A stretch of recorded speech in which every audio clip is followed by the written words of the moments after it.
Hello, my crafty friends. It's Michelle, the Southern Shell, and I'm here with a special Everything Vintage collaboration. I have some fun, inexpensive home decor ideas for you. This is brought to us by Katie with Lady Red Crafting, Lisa with Our Gray House, and Up All Night DIYs. Links to their channels, along with the playlist, will be in my description box below. Now let's jump right on into project number 1. Okay, my friends, this is my old gardening tray from the 1930s, and I have not redone the center since January. So I'm going to go ahead and come in, grab that insert I created, pull it out. Look at that beautiful, beautiful box. Of course, this was the first one I did. It was for Christmas. And then I did it in January. And now I need to do one to update for maybe spring and summer. So I will get me another piece of poster board and get that cut down to the size that I need, and we'll start creating a nice insert for the next season. Okay, the first thing I want to do is get my measurements, and this is 9.5 by 15 and 15 and 3/8. So I will write that down. I just had my pen. Did I put it away? I did. So 9.5 by 15 and 3/8. Yep. Okay. So I'm going to set this aside. Now this poster board, you can see one side has that satin finish. So this has got a cover on it, some sort of finish. This side is matte, and it's just the paper background backing on there. I'm going to take my matte Mod Podge and a large foam brush, and I'm going to cover this with a nice coat of Mod Podge and let it dry.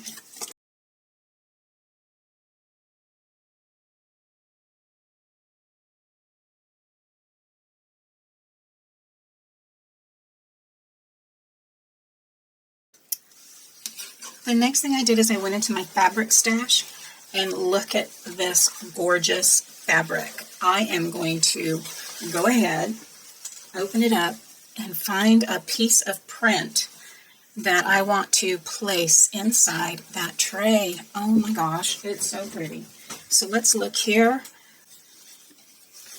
I think like right in this section would be perfect. I know I'll be losing some others, but those images right there, if I can cut out that 9.5 by 15 on this section here, I think that would be beautiful on the inside of my tray. So I am going to come in and get this measured out and cut out a section. So what I'm going to do here is this image is what I want to be on my tray. So I'm going to fold this up and then line it up on my quilting mat. And I'm going to come in, making sure everything is fairly straight. Lay down my quilting ruler over the top of it, and I'm at 17 at the top and I'm at 17 at the bottom. And now I can come in, and I'm just going to use my rotary cutter here and cut a straight edge.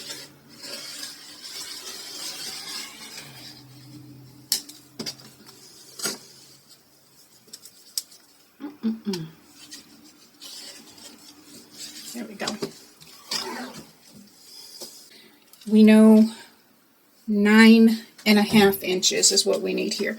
So I'm going to go ahead and come and lay this at the 9.5 inch mark on this side. 9.5. 2, 3, 4. Hold that down nice and tight. And now I can come in, I'm going to cut it on this side.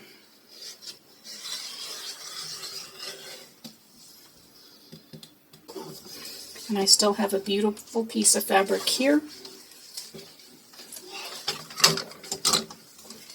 Now this is going to be the 15 and 3/8, so I'm going to line line that up right here. I'm going to go ahead and do it over just a little bit. So once I attach it, I'm going to do 15 3/4. So I can attach it onto the board and then trim off the excess. That's probably going to be the easiest way to do it.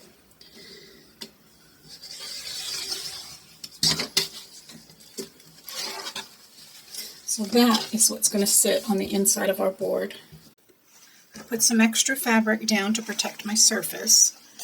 I have the Mod Podge piece of poster board. I'm going to lay that down. And I am going to start with this up at the top corner here and here, so that I can make sure I've got that all lined up right where it needs to be on the top of that poster board, making sure my edges are going right out to where they need to be.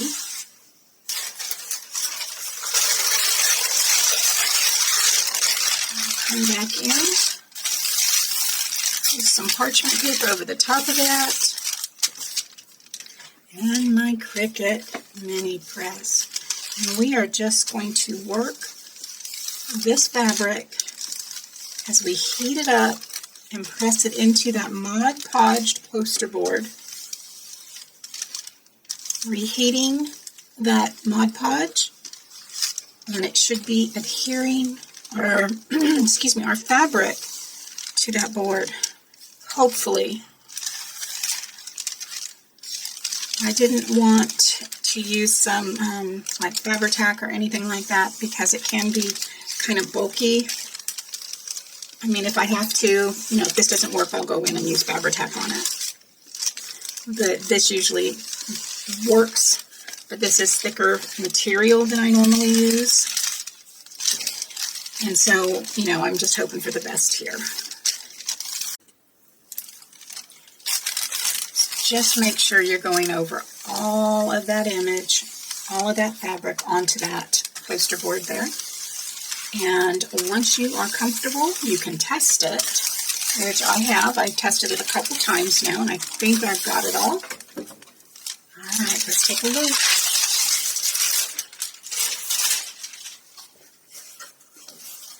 Look at that. You can tell this is a very grungy. I didn't even notice that little spot when I was picking out the imagery, but that's fine because this is supposed to be vintage, right? That is definitely vintage. Oh my goodness. Okay, so now I can come in, move all that excess, and let's come in and trim this down. Flip it right on over now. I come in with my straight edge. Let me use my big one again, because now all I have to do is line it up with my edges. Right here. Find one of the easiest ways to do that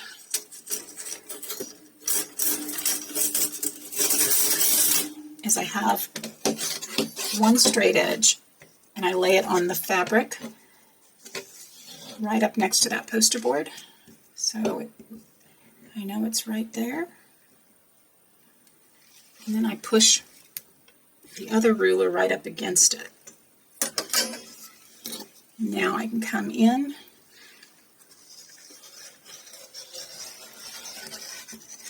and trim that off. But I'm going to come in now and ink these edges. So I'm going to pull out my black soot.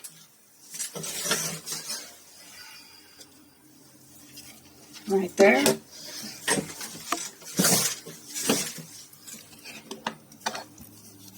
And we are going to come in and just frame this out.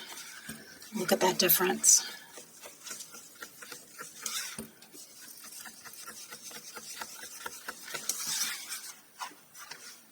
Yes. All right.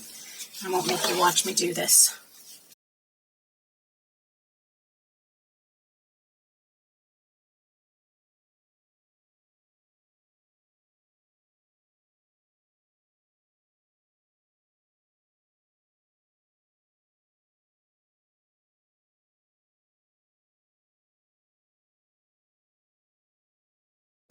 All right, there we have it. Let's see. Now I have done a dry fit on this before I did the fabric, so this should, oh my word, look at that. Oh, I just love it. That is going to be gorgeous sitting on my coffee table. I just love it. Ah, okay. Let's move on to project number 2. Some scrap paper, and I'm going to use this brick here on the inside.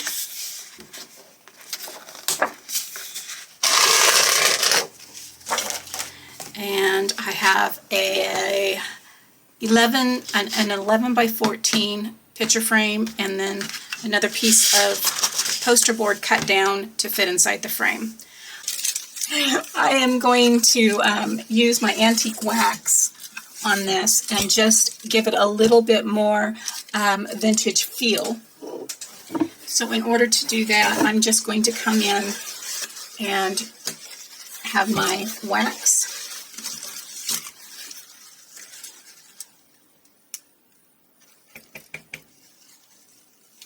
And since this is already sealed, it's not going to stick properly in all areas, and that's fine. That's not what I want. I want it to look old and more vintage. So I'm just going to come in and rub this on. And I already love that look where that dark is getting into those crevices here.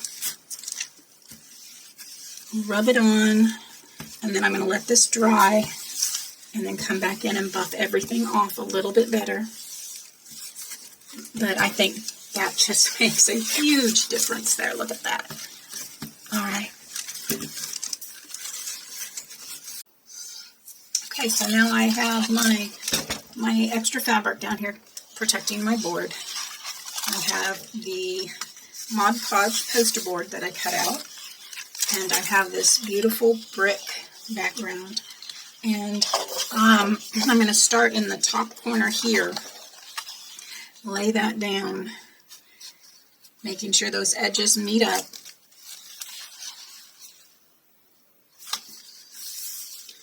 And I'm just going to iron this down now to the poster board, like so.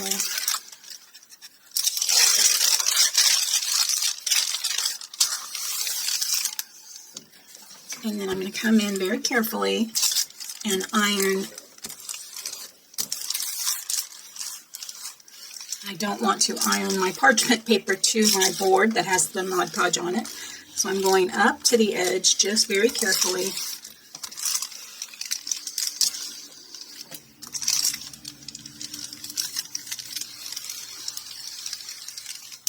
Doing it this way helps keep some more of that integrity in my cardstock, in that scrapbooking card. It's not a heavy-duty card, but it is thicker than paper. It's scrapbooking paper. But it's not a thin paper.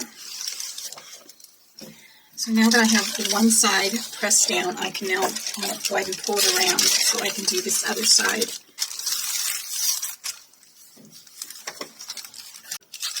So now I've got that part all done. I'm going to remove, there's my protection, my protected backing. And now I have this, I'm going to come in and trim off that extra on the side here.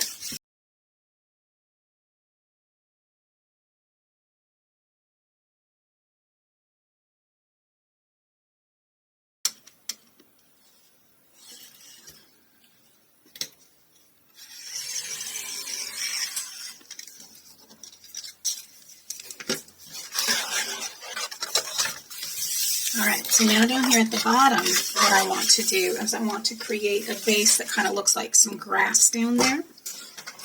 And some time ago, I did a video where I made some trees out of some wood planks and put them, attached them to, some candle holders. And I saved all the excess that I used on the trees, and I'm going to use some of this to create my grass down here at the bottom. Just lay that down. Slide that back.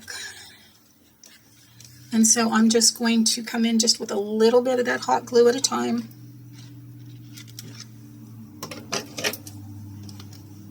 then smoosh that around. Okay, I didn't think that was going to work with the hot glue. It just dries way too fast. So I am going to come in some more Mod Podge. Okay, now I could do the hot glue and just move it around and spread it around more, but I'm just going to lay my top down with some Mod Podge here, and I'll start on this side and go up.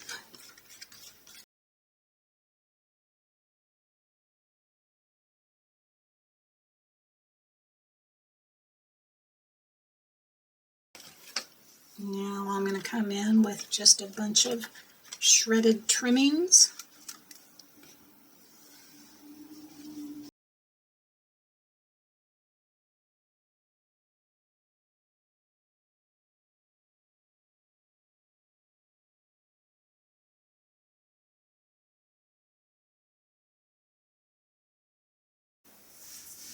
Okay, the Mod Podge on here is mostly dry, so I am going to go ahead and just move this aside, and you can see I'm not losing a bunch off of that.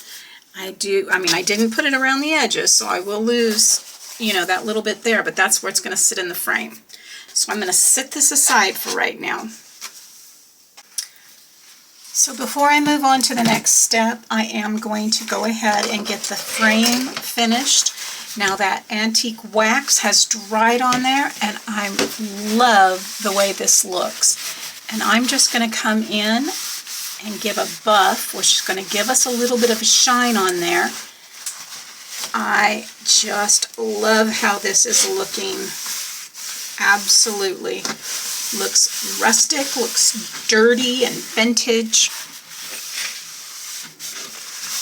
All right.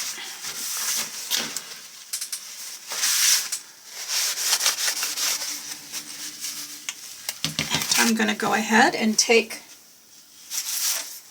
our backing, and we are just going to lay that down into our frame.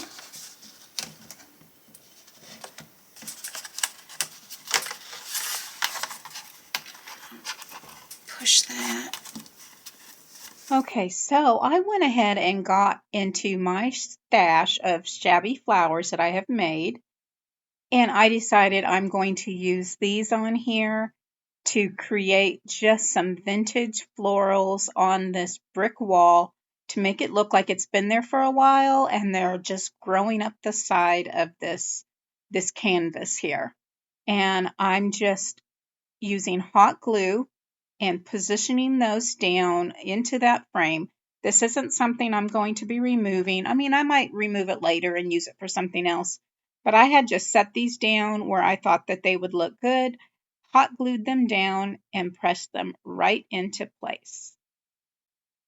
The next thing I'm doing is I went ahead and pulled out some green twine, and I'm using my art glitter glue here to go ahead and draw a little area where I want that stem to the flower to attach down to the grass that we created earlier.